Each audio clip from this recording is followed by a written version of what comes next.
మాజీ మంత్రివర్యులు శ్రీ హరీష్ రావు గారు, గౌరవనీయులు పెద్దలు మాజీ మంత్రివర్యులు శ్రీ తలసాని శ్రీనివాస్ యాదవ్ గారు, అట్లాగే పెద్దలు మాజీ మంత్రివర్యులు శ్రీమతి సబితా ఇంద్రారెడ్డి గారు, పెద్దలు మాజీ మంత్రివర్యులు శ్రీ మహమూద్ అలీ గారు, శ్రీ పద్మారావు గౌడ్ గారు, అట్లాగే మల్లారెడ్డి గారు, వేదికపై నాశీనులైన శ్రీనివాస్ గౌడ్ గారు, ఇంకా గౌరవనీయులైన మన సహచర మాజీ మంత్రివర్యులు ప్రశాంత్ రెడ్డి గారు, ఇంకా మిగతా వేదికపై నాశీనులైన సునీత లక్ష్మారెడ్డి గారు, ఇంకా పేరు పేరున అందరికీ గౌరవనీయులైన శాసనసభ్యులకు, గౌరవ శాసన మండలి సభ్యులకు, అట్లాగే వివిధ డివిజన్లకు ఇన్ఛార్జీలుగా వ్యవహారం చేస్తున్న పార్టీ నాయకులందరికీ, కొంతమంది మీదుండొచ్చు కొంతమంది కిందుండొచ్చు కానీ అందరం కూడా కార్యకర్తలమే.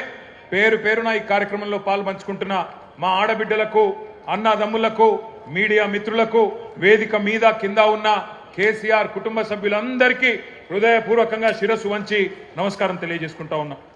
ఈరోజు అనుకోని పరిస్థితుల్లో మనకి ఎలక్షన్ వచ్చింది, మీకు తెలుసు.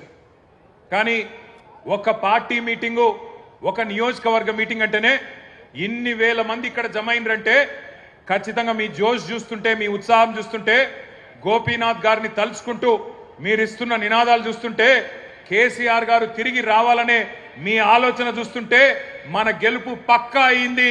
మెజారిటీ మాత్రమే ఎంత అని తేలాల్సిన విషయం అర్థమైతా ఉన్నది. పక్కాగా మీ కసి, మీ పట్టుదల, మీ తపన, మీ ఉత్సాహమే మన పార్టీకి రాబోయే నెల రోజుల పాటు ఒక ఇంధనంగా పనిచేస్తుందని చెప్పి కూడా నేను మీకు తెలియజేస్తా ఉన్నా. ఎలక్షన్లు కొట్లాడు మనకు కొత్త కాదు, ఉప ఎన్నికలు మనకు కొత్త కాదు. హైదరాబాద్లో గిరిగీసి అవతలోని కాంగ్రెస్ కూడా బీజేపీ కూడా కడుపులకెళ్ళి గుద్ది మూతోడు జవాబు చెప్పుడు కూడా మీకు కొత్త కాదు అనే మాట కూడా నేను గుర్తు చేస్తా ఉన్నా. మన నెత్తుర్లనే పోరాటం ఉన్నది.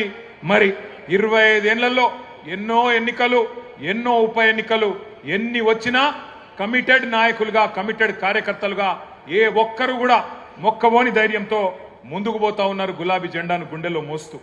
నేను మీ అందరినీ ఒక్కటే కోరుతా ఉన్నా, కష్టాలలో సుఖాలలో కలిసి నడిచేదే కుటుంబం.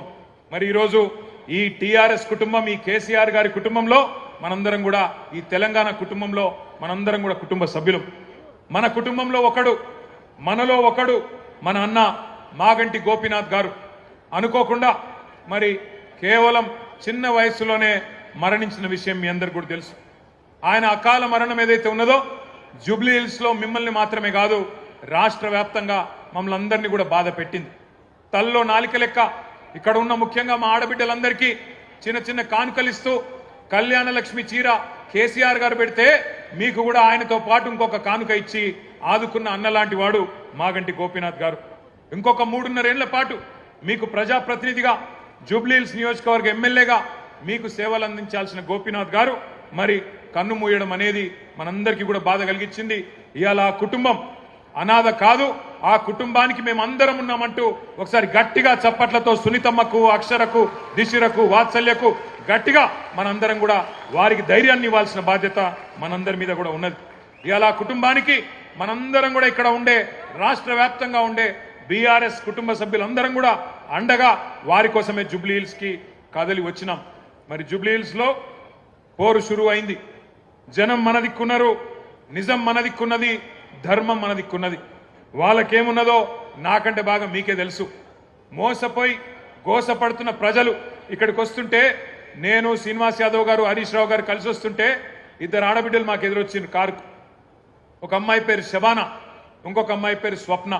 ఇద్దరు నువ్వు ఒకసారి దర్వాజా తీ, తలుపు తీ అంటే తలుపు తీసిన. ఇక వాళ్ళు, నేనైతే నాకు తెలియదు గిన్ని తిట్లుంటాయి హిందీ భాషలో, ఉర్దూ భాషల, తెలుగు భాషల గన్ని తిట్లు తిట్టిరు రేవంత్ రెడ్డిని. తెలుగు భాషలో గిన్ని తిట్లు గిన్ని రకాలుగా తిట్టొచ్చని కూడా నాకు తెలియదు. గన్ని తిట్లు తిట్టి వాళ్ళు ఒకటే మాట చెప్పారు, అన్నా మీరు వచ్చే అవసరం లేదు, చెప్పే అవసరం లేదు, మా ఆడబిడ్డలు మేమే చూపెడతాం, ఒక దుర్గాదేవి లెక్క, ఒక కాళికాదేవి లెక్క భరతం పడతాం కాంగ్రెస్ పార్టీది, మోసం చేసినందుకు మేము చూసుకుంటాం వాళ్ళ సంగతి అని చెప్పి దోకాబడ్డ ఆడబిడ్డ శబానా చెప్పింది, దోకా తిన్న ఆడబిడ్డ, మోసపోయిన ఆడబిడ్డ స్వప్న చెప్పింది, మేము చూసుకుంటామన్నా మీరు భయపడకుర్రి అని చెప్పి మాకు ధైర్యం చెప్పిండ్రు. దోకా తిన్న తెలంగాణకు ఇలా మోకా వచ్చింది, అవకాశం వచ్చింది. దెబ్బగొట్టి కాంగ్రెస్ పార్టీకి బుద్ధి చెప్పే ఒక సందర్భం వచ్చింది. ఈ నెల రోజులు మనం చెప్పాల్సింది టీఆర్ఎస్ కార్యకర్తలం కేవలం చేయాల్సిందల్లా ఒకటే ఒక్క పని, నిజం చెప్పాలి గంతే. ప్రతి ఇంటికి పోవాలి, ప్రతి మనిషిని కలవాలి, నిజం చెప్పాలి. ఒకటే లక్ష్యం, ఒకటే గమ్యం. జూబ్లీ హిల్స్ లో గులాబీ జెండా